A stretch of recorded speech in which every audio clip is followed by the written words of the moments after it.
ओम नमः शिवाय। नमस्कार दोस्तों, स्वागत है आप सभी का आपके अपने YouTube चैनल खुशहाल जिंदगी में। दोस्तों, प्रत्येक वर्ष मार्गशीर्ष महीने के कृष्ण पक्ष की अष्टमी तिथि पर काल भैरव जयंती का त्यौहार मनाया जाता है। इसे काल भैरव जयंती या फिर कालाष्टमी के नाम से जाना जाता है। भगवान शिव के रौद्र रूप माने जाने वाले बाबा काल भैरव मार्गशीर्ष के कृष्ण पक्ष की अष्टमी तिथि पर ही प्रकट हुए थे। काल भैरव को शिव का 5वां अवतार माना गया है। काल भैरव आपराधिक प्रवृत्तियों पर नियंत्रण करने वाले भयंकर दंडनायक हैं तथा यह अपने भक्तों की सदैव रक्षा करते हैं। कहा जाता है कि भगवान काल भैरव के भक्तों का अनिष्ट करने वाले या अनिष्ट चाहने वाले व्यक्तियों को कोई तीनों लोकों में शरण नहीं दे सकता। इनसे काल भी भयभीत रहते हैं, इसीलिए इन्हें काल भैरव कहा जाता है। कालाष्टमी के दिन भगवान काल भैरव की विधि पूर्वक पूजा अर्चना तथा इनका स्मरण करने से भक्तों के जीवन में आ रही कई प्रकार की बाधाएं समाप्त होती हैं तथा समस्त प्रकार के भयों का नाश होता है। आइए जानते हैं साल 2024 में काल भैरव जयंती किस दिन मनाया जाएगा, पूजा का शुभ मुहूर्त क्या होगा तथा आज के दिन आपको विशेष में क्या करना चाहिए।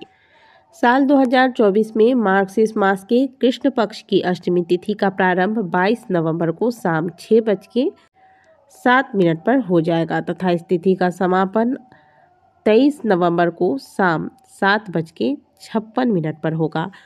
भगवान शिव के रौद्र रूप भगवान काल भैरव की पूजा निशा काल यानी कि रात को की जाती है, इसलिए काल भैरव जयंती 22 अक्टूबर को मनाई जाएगी, क्योंकि इसी दिन मध्य रात्रि में हमें अष्टमी तिथि की प्राप्ति होगी। 22 नवंबर को शाम 6:07 से आप काल भैरव की पूजा आराधना शुरू कर सकते हैं या फिर मंत्रों का जाप करके बाबा काल भैरव को प्रसन्न कर सकते हैं।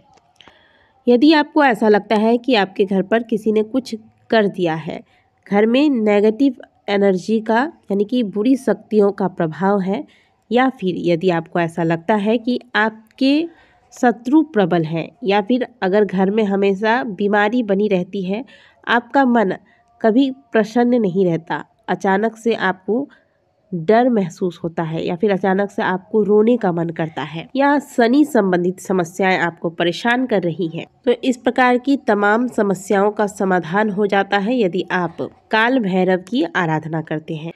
लेकिन आपको बता दें कि काल भैरव की साधना करना, उन्हें प्रसन्न करना हर किसी एक सामान्य व्यक्ति के लिए संभव भी नहीं है। तो ऐसे में क्या किया जाए कि हमें बाबा काल भैरव की कृपा प्राप्त हो और हम इन सभी समस्याओं से छुटकारा पा सकें। यदि आपको ऐसा लगता है कि आपके ऊपर किसी ने कुछ कर दिया है, तो आज के दिन आपको क्या करना चाहिए, महादेव के किसी भी मंदिर में पहुंच जाए, 21 बेलपत्र ले लीजिएगा। यह बेलपत्र कटे फटे ना हो, इसे सुंदर से गंगा जल से धोकर पीले चंदन से राम नाम लिख ले। पहले तो देवादिदेव महादेव के शिवलिंग पर पंचामृत से अभिषेक कर लें। इसके बाद शुद्ध जल से भगवान को स्नान कराएं। इसके बाद जो आप 21 बेलपत्र ले गए हैं, इन सभी बेलपत्र से भगवान शिव का सुंदर से श्रृंगार करें।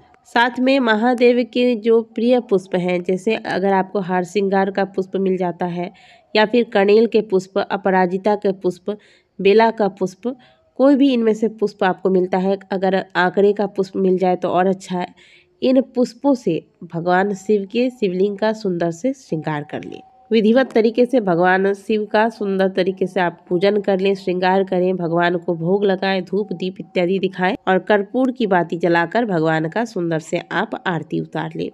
ये एक कार्य आज के दिन अवश्य कर लीजिएगा।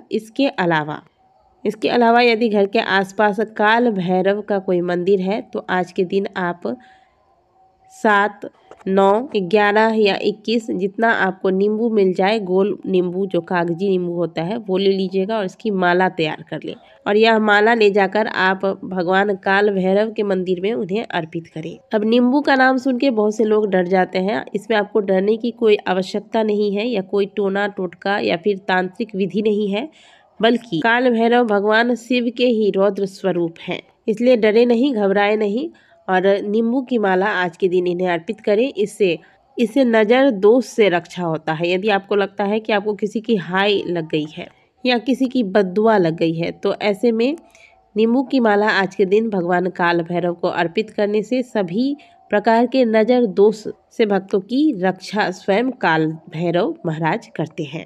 यदि घर के आसपास काल भैरव बाबा का मंदिर नहीं है तो किसी पीपल के पेड़ के नीचे भी आप यह माला जाकर काल भैरव का ध्यान करके रख सकते हैं। इसके अलावा यदि आप शनि या राहु केतु इन तीनों ग्रहों से परेशान हैं, ये तीनों ग्रह आपको परेशान कर रहे हैं, तो आज के दिन मिट्टी का चौमुख दीपक ले लीजिएगा। इसमें सरसों का तेल भरकर काले कपड़े से 4 बातियां बनाकर आपको इसमें डाल देनी है। और इस तेल की जो आप दीपक तैयार करेंगे इसमें थोड़ा सा आप काला तिल डालकर अब इस दीपक को काल भैरव का स्मरण करके आपकी जो भी परेशानी है अपने कष्टों के निवारण के लिए प्रार्थना कर इस दीपक को पीपल के विशाल वृक्ष के नीचे लगा देना है। तो ये कार्य अभी कर लीजिएगा। और कहा जाता है कि काल भैरव की सवारी कुत्ता है। तो कल के दिन आप एक मीठी रोटी तैयार करें। स्नान करने के बाद ही यह रोटी आपको पवित्रता के साथ बनानी है।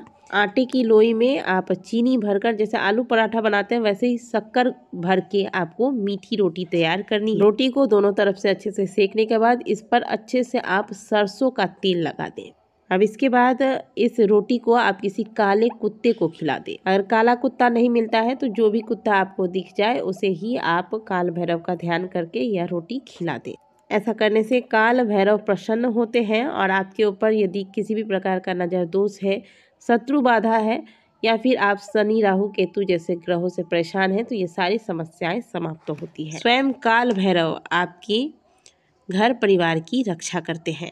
तो इस प्रकार से कालाष्टमी पर आपको अपने घर परिवार की रक्षा हेतु भगवान काल भैरव को प्रसन्न करने का प्रयास करना चाहिए। तो आज के दिन महादेव के मंदिर जाएं, सुंदर विधि से पूजन करें, पीपल के नीचे दीपक जो बताया गया है उस प्रकार से दीपक लगाएं, काले कुत्ते को रोटी दें। यदि आप इनमें से सारे कार्य नहीं भी कर सकते तो जितना तक हो सके, जहाँ तक संभव हो, इन कार्यों को आज के दिन अवश्य कर लीजिएगा। आशा करते हैं कि आज की दी गई जानकारी आपको अच्छी लगी होगी। वीडियो अगर आपको अच्छी लगी है तो वीडियो को लाइक ज़रूर कीजिएगा। कमेंट बॉक्स में हर हर महादेव अवश्य लिखिएगा। मिलती हूँ आपसे अगले वीडियो में, तब तक के लिए ओम नमः शिवाय, हर हर महादेव।